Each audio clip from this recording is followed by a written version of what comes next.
Hello, transformer किस सिद्धांत पर काम करता है? अनन्य प्रेरण। किसने दिया था? माइकल फैराडे ने दिया था। चले ट्रांसफॉर्मर, चलो उसको ट्रांसफॉर्मर किस पे काम करता है? एसी पे, डीसी पे? किस पे? एसी पे। डीसी पे काम क्यों नहीं करता?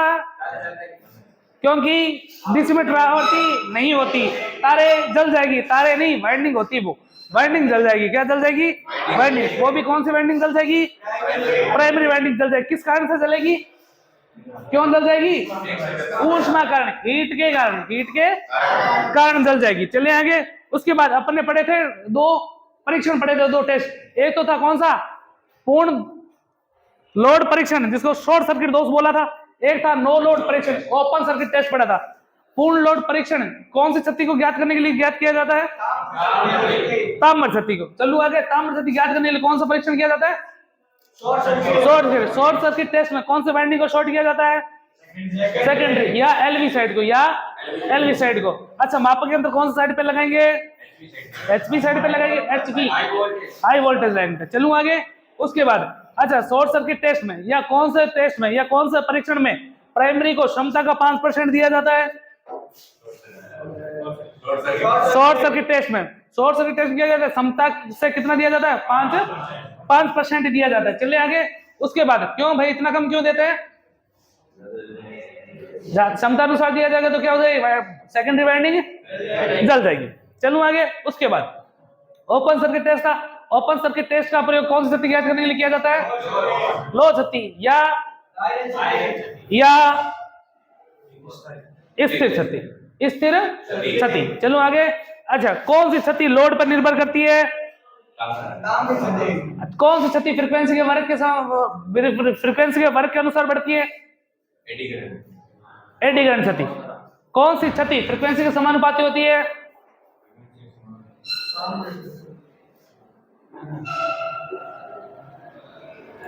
लोड आई स्क्वायर आर होता है कॉपर लॉस, तो लोड के वर्ग के समानुपाती होगी ताम्र क्षति तो। और एडी करंट का सूत्र क्या था? बीएफटी, बीएफटी सबका स्क्वायर था, तो फ्रीक्वेंसी के वर्ग के समानुपाती कौन सा होगी? Eddy current.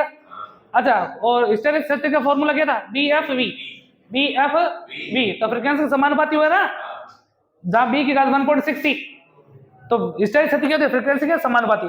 यदि वोल्टेज दिए तो, यदि वोल्टेज दिए तो कौन सी क्षति फ्रीक्वेंसी के व्युत्क्रमानुपाती होती है? यदि कौन सी क्षति वोल्टेज दिए तो होने पर फ्रीक्वेंसी पर निर्भर ही नहीं करेगी? एडी करंट क्षति। एडी करंट क्षति हवा धारा ना, भंवर धारा। कौन सी है? भंवर धारा। चलूं आगे। उसके बाद पढ़ा था किसके आधार पर?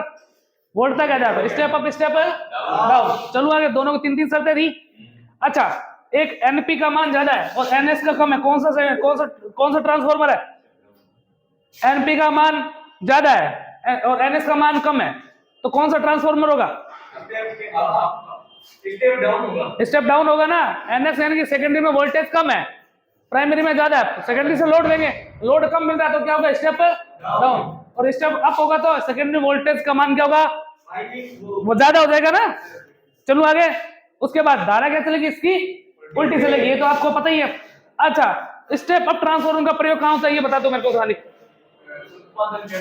उत्पादन केंद्र पे होता है, उत्पादन केंद्र पे होता है। चलो आगे। उसके बाद अपने पावर ट्रांसफॉर्मर में भी होता है। उत्पादन केंद्र में आगे बढ़ूंगा, वहां आगे पावर ट्रांसफॉर्मर लगता है। फिर अच्छा, स्टेप डाउन ट्रांसफॉर्मर का प्रयोग कहां होता है? वितरण ट्रांसफॉर्मर के रूप में। चलो आगे। उसके बाद स्टेप अप ट्रांसफॉर्मर में प्राइमरी तथा सेकेंडरी वाइंडिंग किस कनेक्शन में कनेक्टेड होती है? स्टेप अप ट्रांसफॉर्मर में, स्टेप अप ट्रांसफॉर्मर में प्राइमरी तथा सेकेंडरी किस कनेक्शन में कनेक्टेड होती है? स्टेप अप है ना, तो सेकेंडरी डेल्टा होगी। चलो आगे। वोल्टेज बढ़ जाएगा ना, तो स्टार और डेल्टा में, और उसकी स्टेप डाउन की डेल्टा स्टार उल्टी हो जाएगी। चलो आगे। उसके बाद ये हो गया, ये हो गया। उसके बाद क्या पढ़ा था? कोर के आधार पर, कोर के आधार पर था। चलो आगे। कोर के आधार पर कितने प्रकार का था? कौन कौन सा? Core, cell, berry. Core, cell, berry. अच्छा, कोर प्रकार के जो ट्रांसफॉर्मर होते हैं उनकी पत्तियों का आकार कैसा होता है? एल यू होता है। चलो आगे। या आई प्रकार का भी होगा, आगे बता दूंगा वैसे क्यों। एल और यू, दो याद रखो आप, तो एल और यू आकार की होता है। अच्छा, कोर प्रकार के ट्रांसफॉर्मर में चुंबकीय पथों की संख्या कितनी होती है? एक। चुंबकीय पथों की संख्या एक। चुंबकीय पथ जितने होंगे उससे एक ज्यादा क्या होंगे? लिंब। उससे ज्यादा एक क्या होंगे? लिंब। तो लिंब की संख्या, कोर प्रकार के ट्रांसफॉर्मर लिंब की संख्या कितनी होती है? दो होती है। लिंब किसको बोलते हैं? कोर का वह भाग, कोर का वह भाग जहां पे क्या की जाती है? वाइंडिंग की जाती है। कोर का वह भाग जहां पे क्या करेंगे? वाइंडिंग की जाती है। चलूं आगे। उसके बाद सर्वाधिक लॉसेज, सर्वाधिक हानि कौन से ट्रांसफॉर्मर में होती है? कोर प्रकार के। कोर प्रकार के। क्यों भाई इतनी ज्यादा क्यों होती है? क्योंकि वायु अंतराल सर्वाधिक होता है। वायु अंतराल क्या होता है? सर्वाधिक होता है। चलो आगे। अच्छा, वायु तो लॉसेज ज्यादा होंगे, तो कौन सी क्षति ज्यादा होती है कोर प्रकार के? कोर प्रकार के ट्रांसफॉर्मर में कौन सी हानि सर्वाधिक होती है? ट्रांसफॉर्मर दो यांत्रिक होती नहीं है। ट्रांसफॉर्मर में कॉपर क्षति क्या होती है? ज्यादा। लो हानि से कॉपर क्षति क्या होती है? ज्यादा। ट्रांसफॉर्मर की दक्षता 98% थी, बताया था ना। इतनी ज्यादा क्यों होती है? क्योंकि यांत्रिक क्षति नहीं होती। इसमें केवल दो ही क्षतियां होती है। कौन कौन सी? ताम्र और लोहा। लोहे क्षति के अंदर आती है, स्टेरिसिस और एडिकन क्षति, भंवरधारानी। इतना ही हुआ था क्या? आगे आ जाओ। अच्छा, एक और, कोर प्रकार के ट्रांसफॉर्मर में कौन सी वाइंडिंग करते हैं? कोर प्रकार के ट्रांसफॉर्मर में वाइंडिंग का प्रकार कौन सा होता है? सेकेंडरी। कौन सा होता है? सेकेंडरी वाइंडिंग की जाती है। चलो आगे। उसके बाद था सेल प्रकार। कैसा था? सेल प्रकार। सेल प्रकार के जो ट्रांसफर होता है उसमें पत्तियों का आकार कैसा होता है? अच्छा, करवाए नहीं क्या? चलो, सेल प्रकार के ट्रांसफॉर्मर। सेल प्रकार के ट्रांसफॉर्मर, सेल प्रकार के ट्रांसफॉर्मर, सेल प्रकार के ट्रांसफॉर्मर। इसमें आपको पूछा जाएगा पत्तियों का आकार। पत्तियों का आकार, पत्तियों का आकार, पत्तियों का आकार कैसा होता है? ई या आई, ई या आई, या कोमा एम या एम, या रखोगे वे टी और यू मिलके, टी और यू मिलकर, ये दोनों साथ में होगी। टी और यू क्या होगी? मिलकर साथ होगी। तो पत्तियों का आकार कैसा होता है? पत्तियों, सेल प्रकार पत्तियों का आकार कैसा होता है? ई आई एम या आई टी या यू। मोस्टली आपको जो याद रखना, ये चीज याद रखना, कैसा होता है? ई या आई प्रकार का, ई या आई प्रकार का। ई आई के बाद आई एम तो होता ही है, ऐसे याद हो गया। ई आई एम हो गया। टी तथा यू दोनों मिलके होंगी। सेल प्रकार के ट्रांसफॉर्मर की पत्तियों का आकार कैसा होता है? ई या आई प्रकार, ई आई एम या टी यू मिलकर। मैंने कहा सर समझाने कैसे? देखो, ई कौन सा आकार उठाऊं? बताओ, आप बताओ। टी यू बता दो पहले। ई देखो ताकि आप समझोगे ये कौन सा आकार है। ई, इधर से मैंने क्या ले लिया? एक ई और ले लिया। ये लो ई हो गया। ई इनको जोड़ देता हूं, बस देखो, जोड़ दिया इनको। चले। अच्छा, इधर ले लेते हैं। ये कौन सा है? यू। वैसे बना देता हूं।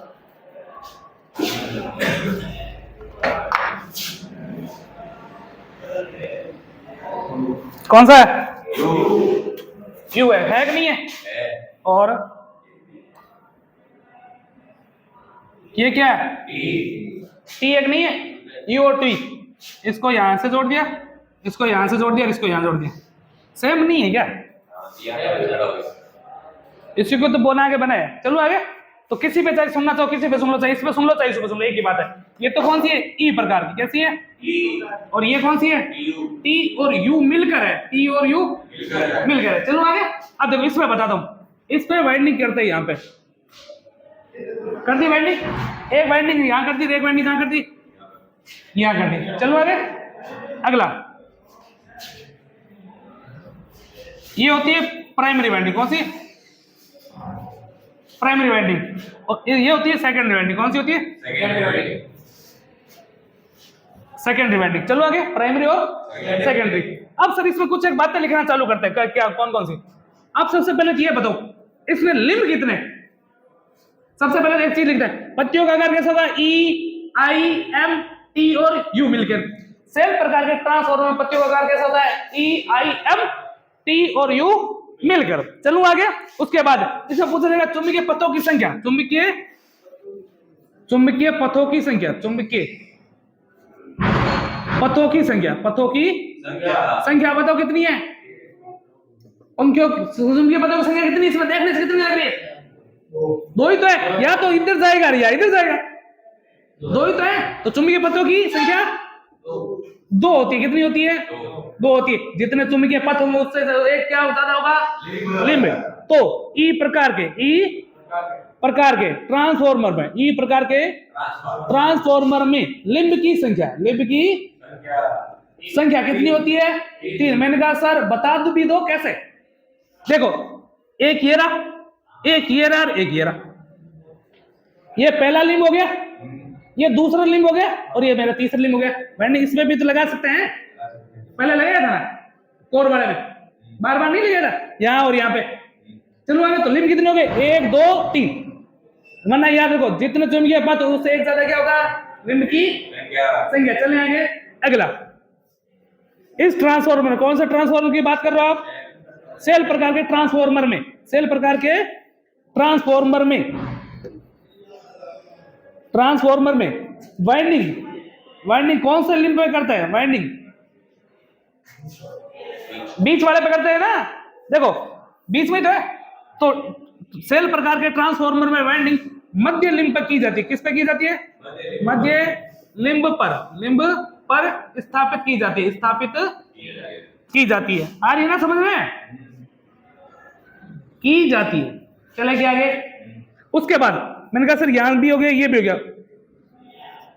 इस ट्रांसफॉर्मर में, कौन सा ट्रांसफॉर्मर है ये? सेल प्रकार। इस ट्रांसफॉर्मर में मुंह धोना है क्या? खाना ज्यादा खा, तब बोलता कम खाया कर, तब तो दोस्तों के साथ बैठ के उसका ही खा लूंगा। इस प्रकार के ट्रांसफॉर्मर में, फिर मैं भूल जाता हूं मेरे को क्या बताना होता है। इस ट्रांसफॉर्मर वाइंडिंग मध्य लिंब पर की जाती है। इस ट्रांसफॉर्मर में प्राइमरी वाइंडिंग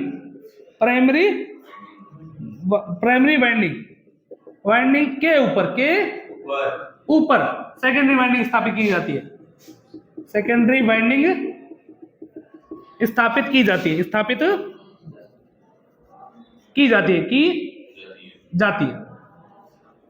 पहले प्राइमरी लगेगी, पहले कौन सी लगेगी? उसके ऊपर कौन सी लगेगी? Secondary winding. अगर आप ये पूछ ले कि सेल प्रकार ट्रांसफॉर्मर में नीचे लगी वाइंडिंग कौन सी है, तो कौन सी बताओगे? प्राइमरी बताओगे। या सेल प्रकार ट्रांसफॉर्मर में पहले कौन सी वाइंडिंग स्थापित की जाती है? प्राइमरी करेंगे। इसका सेम चलेगा, बेरी में भी सेम चलेगा। बेरी में भी क्या है? सेम है। बेरी उसमें भी सेम ही है, कोर में भी बस वो ही है। चलो आगे। इस ट्रांसफॉर्मर में प्राइमरी वाइंडिंग के ऊपर क्या लगता है? Secondary winding. अब इससे 2-3 सवाल हल हो जाते हैं कि सेल प्रकार के ट्रांसफॉर्मर में पहले कौन सी वाइंडिंग स्थापित की जाती है? प्राइमरी। या सेल प्रकार के ट्रांसफॉर्मर में पहले लगी वाइंडिंग का प्रकार कौन सा है? प्राइमरी है। चलो आगे। अगला इस ट्रांसफॉर्मर में वायु अंतराल कम होता है। क्या होता है? कम होता है। कोर से क्या होता है? कम होता है। कम ही तो है, देखो कोर से तो कम ही है। चलो इस ट्रांसफॉर्मर में वायु अंतराल कम होता है। इसी कारण इसमें छतिया कम होती है। छतिया कम होती है। भाई कोर में तो क्या थी? ज्यादा थी, क्योंकि वायु अंतराल ज्यादा था। इसमें कम है तो क्या होगी? कम। मैंने कहा सर वो समझ गए, छतिया होगी तो कम, लेकिन कौन सी छत्ती कम होगी, कौन सी ज्यादा होगी वो बताओ। कोर प्रकार के जो ट्रांसफॉर्मर उसमें कौन सी छत्ती ज्यादा थी? कॉपर छत्ती थी ना। इसमें होगी लो छत्ती ज्यादा होती है। लो छत्ती क्या होती है? इसमें ज्यादा होती है। किससे? ताम्र छत्ती से। तो छत्ती कम होती है, लेकिन कौन सी छत्ती ज्यादा हो गई? इसमें कम। ताम्र छत्ती कम होगी, लो छत्ती तो क्या होती है? फिक्स होगी, ऑटोमेटिकली क्या बढ़ गई? ज्यादा बन गई। उसके बाद इस ट्रांसफॉर्मर में वाइंडिंग का प्रकार पूछेंगे। इस ट्रांसफॉर्मर डिस्ट्रीब्यूशन वाइंडिंग की जाती है। की जाती है, की जाती है। चलो आगे, सिंगल फेज के सर्वाधिक ट्रांसफॉर्मर, सिंगल फेज के सर्वाधिक ट्रांसफॉर्मर सेल प्रकार के होते हैं, सेल प्रकार के होते हैं। सिंगल फेज के जो ट्रांसफॉर्मर होंगे कौन से होंगे? सेल प्रकार के होते हैं। ज्यादातर कौन से होते हैं? सेल प्रकार के। तो ये था आपका सेल प्रकार का ट्रांसफॉर्मर। दोबारा सुन लेना, कोर अपन ने कर लिया था, ये था सेल प्रकार। कौन सा है? पत्तियों का आकार पूछा जाएगा। पत्तियां कैसी होती है? EIM, EI, T और U मिलकर। चलो आगे, उसके बाद इसमें चुंबकीय पथों की संख्या पूछेंगे, कितनी होती है? 2। चुंबकीय पथ जितने होते हैं उससे एक ज्यादा क्या होता है? लिंब। तो सेल प्रकार ट्रांसफॉर्मर लिंब की संख्या कितनी होती है? 3 होती है। कौन से लिंब पर वाइंडिंग स्थापित की जाती है? मध्य पे। चलो आगे, अच्छा वाइंडिंग का जो होती है, जो वाइंडिंग होती है, पहले कौन सी वाइंडिंग करते हैं? प्राइमरी। तो प्राइमरी के ऊपर सेकेंडरी वाइंडिंग स्थापित की जाती है। उसके बाद वाइंडिंग जो होती है कौन से लिंब पर स्थापित किया जाता है? मध्य लिंब पर, मध्य लिंब पर। चलो आगे, अच्छा इस ट्रांसफॉर्मर में ये हो गया, ये हो गया। वायु अंतराल क्या होता है? सबसे कम। सबसे कम नहीं होता, सबसे कम तो बेरिंग होता है, 4 से कम होता है। कम होता है इसका मतलब इसमें हानि कौन होगी? कम। कौन सी हानि कम होगी? ताम्र हानि। कौन सी हानि कम होगी? किससे कम होगी? लो हानि से। तो सेल प्रकार के ट्रांसफॉर्मर में क्या होता है? लो हानि का मान ताम्र हानि से ज्यादा होता है। अच्छा, सेल प्रकार ट्रांसफॉर्मर में वाइंडिंग का प्रकार कौन सा होता है? डिस्ट्रीब्यूशन। सिंगल फेज के सर्वाधिक ट्रांसफॉर्मर कौन से होते हैं? सेल प्रकार के। अगर आपको 3 फेज के पूछेंगे तो कोर प्रकार जितने भी ट्रांसफॉर्मर होते हैं वो कौन से होते हैं? 3 फेज के होते हैं। चलो आगे, बेरी होंगे वो पावर के होंगे। उतारो, समझो, फिर चलते हैं आगे।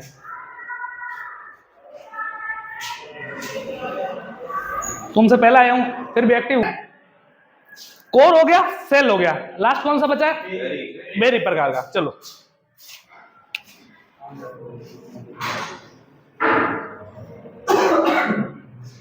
बेरी प्रकार, बेरी प्रकार का ट्रांसफॉर्मर। चलो आगे, इसमें क्या होगा बताओ? पत्तियों का आकार पूछेगा सबसे पहले तो, ठीक है? पत्तियों का आकार पूछेगा। पत्तियों का आधार नहीं होता, आकार होता है। आकार, पत्तियों का आकार होता है आयताकार। पत्तियों का आकार कैसा होता है? आयताकार। और उनका केंद्र क्या होता है? सबका एक। आयताकार सेकेंद्रीय, आयताकार सेकेंद्रीय, यानी कि एक ही केंद्र पे होगी, एक ही केंद्र पर होगी, एक ही केंद्र पर। मतलब सर समझा नहीं? जैसे मेरी एक पत्ती है, जैसे आयताकार होगी ना, जैसे ये वाली साइड आपको दिख रही है, ऊपर साइड से ऐसे दिखेगी। क्यों क्यों याद आ रही? वो बता देगा मेरे को। चले, ये एक पत्ती होगी, ये मेरी दूसरी पत्ती होगी, ये मेरी तीसरी पत्ती होगी, ये मेरी चौथी, ये पांचवी, ये छठी। ये ऐसा करके क्या होती है? पत्तियां लगी होती है। ये ऊपर वाला हिस्सा दिख रहा है आपको? क्या दिख रहा है? ऊपर वाला है, टॉप दिख रहा है। इसका क्या दिख रहा है आपको? टॉप दिख रहा है। वैसे तो बना नहीं सकते ना, 3D पेंटिंग है ये। चले, समझ रहे ना भाई? पत्तियां हैं, इसको ऐसे जोड़ा, फिर ऐसे तो ऊपर के तो ऐसे दिखेगा ना, ऊपर से तो छतरी नहीं होती है, छतरी वैसे उस प्रकार के। चलो आगे, तो पत्तियों का आकार ऐसा होता है। इनका केंद्र क्या हो गया? केंद्र क्या है इसका? एक ही तो है। तो पत्तियों का आकार होता है सेकेंडरी। चलो आगे, आयताकार सेकेंडरी। फिर पूछेगा चुंबकीय पथों की संख्या। चुंबकीय पथों की संख्या बताओ कितनी होगी?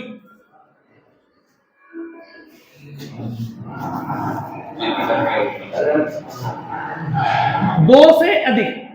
एक है तो कोर, दो है तो सेल, दो से अधिक है तो दो से अधिक होती है, अधिक। तो लिंब की संख्या बताना, तो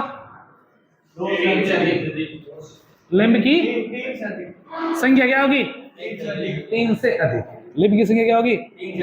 3 से अधिक होती। चलो लिंब की संख्या होती है 3 से अधिक। अच्छा, इस ट्रांसफॉर्मर में, कौन सा ट्रांसफॉर्मर है? मेरे इस ट्रांसफॉर्मर में प्राइमरी वाइंडिंग के ऊपर, प्राइमरी वाइंडिंग के ऊपर सेकेंडरी वाइंडिंग स्थापित की जाती है, सेम है, की जाती है। चलो आगे, जैसे सेल में था वैसे क्या है इसमें? Power transformer. कौन सा ट्रांसफॉर्मर? पावर ट्रांसफॉर्मर सर्वाधिक, पावर ट्रांसफॉर्मर सर्वाधिक बेरी प्रकार के बनाए जाते हैं, बेरी प्रकार के होते हैं, बेरी प्रकार के होते हैं। सिंगल फेज के तो कौन से होंगे? सेल प्रकार के। पावर के होंगे वो कौन से होंगे? बेरी के। और 3 फेज के होंगे वो कोर के। चले, उसके बाद इस ट्रांसफॉर्मर में, कौन सा ट्रांसफॉर्मर है ये? बेरी। इस ट्रांसफॉर्मर में वायु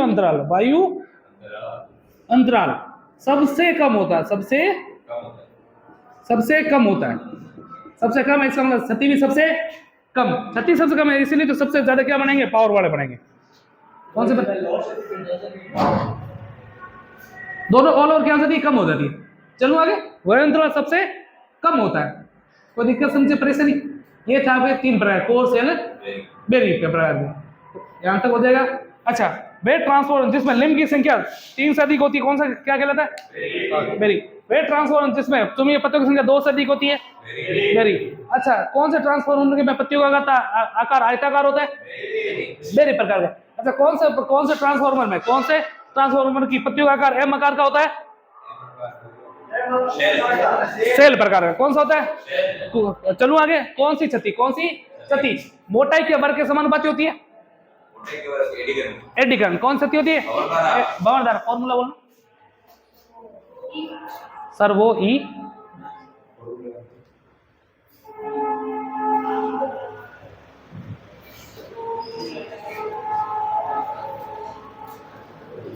लंच बंद कर देंगे दोपहर वाला, आलस आने लग जाता ना। चले गया? तो आकार के आधार पर, सॉरी, कोर के आधार पर 3 प्रकार के, कोर, सेल, बेरी। यहां तक आपका खत्म है। उसके बाद पढ़ोगे आप जल शीतलन के आधार पर। उतारो, फिर चलते हैं। विचार तो नहीं है सर, अब करें क्या? वाह, मानोगे नहीं।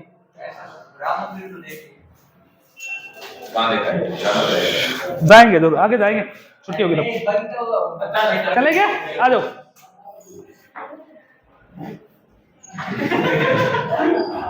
चले, आप पढ़ोगे शीतलन के आधार पर, शीतलन के आधार पर ट्रांसफॉर्मर, एक लाइन के शीतलन के आधार पर ट्रांसफॉर्मर पढ़ोगे आप। चलो, पहला जो पढ़ोगे उसका नाम है प्राकृतिक रूप से। पहला है प्राकृतिक रूप से शीतलन, प्राकृतिक रूप से शीतलन। चलो, इसमें क्या होगा? प्रकृति से आने वाली ठंडा से जो हवा होती है उससे क्या हो जाती है? ठंडी हो जाती है। प्राकृतिक जो हवा मिलती है ना, अलग से कुछ नहीं करते, बीच में रख दिया, अपना हवा आती जाएगी और ठंडी हो जाएगी। आपको क्षमता याद रखनी, 2000 केवीए तक, 2000 केवीए तक के ट्रांसफॉर्मर किसके द्वारा ठंडे होते हैं? प्राकृतिक रूप से। 200 केवीए क्षमता तक के ट्रांसफॉर्मर कौन सी विधि द्वारा चिल्ड किए जाते हैं, ठंडे किए जाते हैं? प्राकृतिक रूप से। चले, दूसरी जो पढ़ोगे उसका नाम है जल द्वारा शीतलन, जल द्वारा, जल की बौछार द्वारा शीतलन। चले, इसमें क्या होता है? ट्रांसफॉर्मर के साइडों में क्या होती है? पाइप होते हैं। क्या होते हैं? पाइप। इन पाइपों में क्या होता है? ठंडा पानी निकाला जाता है। ठंडा पानी क्या करता है? अंदर की गर्मी को अपने अंदर लेता है और बाहर चला जाता है। चलेंगे, तो ये होगा जल के द्वारा। बार बार जो पाइप लगा देंगे उसके साइड में, उस पाइपों से ठंडे पानी को निकाला जाता है। वो ठंडा पानी क्या करता है? गर्मी को ऑब्जॉर्व करके बाहर ले जाता है। उससे भी क्या होता है? ठंडा, जैसे अपने बुखार नहीं चढ़ता क्या? पानी वो गर्म करके, तो पानी ठंडा पानी होता है, कपड़ा गर्म करके दीवार पर, दिमाग पर नहीं रखते, वो क्या करता है? अंदर की गर्मी को सूखता नहीं, बाहर नहीं निकालता, वैसे ही। तो जल द्वारा शीतलन पूछा जाएगा क्षमता 500 केवीए, 500 केवीए से अधिक, से अधिक, 500 केवीए से अधिक,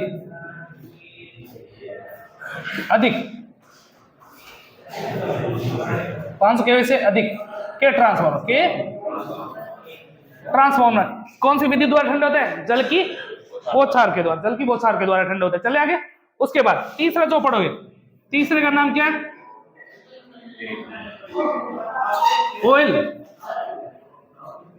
ऑयल द्वारा शीतलन। आप गलियों में ऑयल तेल ही भरा दो ट्रांसफार्मर में, सर्वाधिक यूज होने वाली विधि है ये।